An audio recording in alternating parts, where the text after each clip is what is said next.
माझं नाव संपत रामदास शिकारी, गाव अक्कलवाडी. वॉटर संस्था यांच्याकडून आम्हाला गांडूळ खताचं भेटलं. त्याचं खत आम्ही वापरतो शेतीत, एकदम छान आहे. आम्ही कुठलाच भाजीपाला मालाला केमिकल वापरतच नाही, त्यांच्याकडूनच भेटतं तेच वापरतो. पिकं पण छान येतात, चांगल्या पती देतात.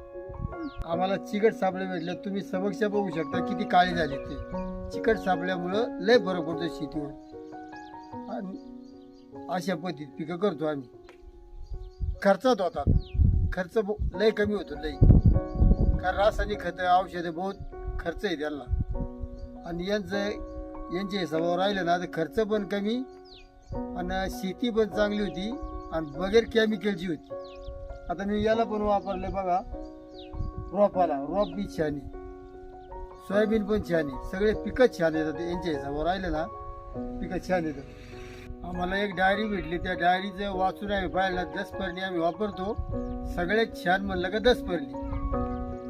इतकं औषध कुठलंच चांगलं नाही, आळे पडत नाही, कुठला रोग पडत नाही, पिवळं होत नाही आणि खर्चच नाही त्याला. फक्त झाडपाल्याची 10 झाडं आणतो आम्ही, त्याला शिळी खात नाही, ती झाडं आणतो आणि त्याचं एक ड्रम भरून ठेवतो ना, 11 जण असं वापरतो. सगळ्यात रिजेक्ट त्या 10 परणी सरस. बाकी दुसऱ्या शेतकऱ्याने बघावा आणि हे करून बघावं त्याला किती फायदा होतो. आणि याच्यात फायदाच होतो, कारण आम्ही करतोय 2 वर्षापासून. खर्च नाही, कमी पैशात आणि पीक चांगले येते. कुठलंही पीक करा तुम्ही, 10 परणी, चिकट सापळे, गांडूळ खत, घरचं गांडूळ खत जो घरच्या घरी तयार होते, शेण घरचं असते.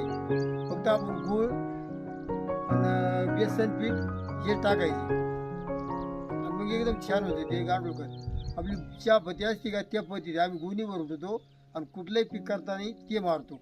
त्याचा रिझल्टच अलग होतो. सगळ्याला कारणीभूत ॲक्सिस बँक, वॉटर संस्था या दोन्हीच्या हिसाबावर आम्ही करतो. आणि मग आमच्या शेतीत आम्हाला लय फरक पडला, डबल उत्पन्न निघायला लागले. त्यांचे आभार आणि धन्यवाद.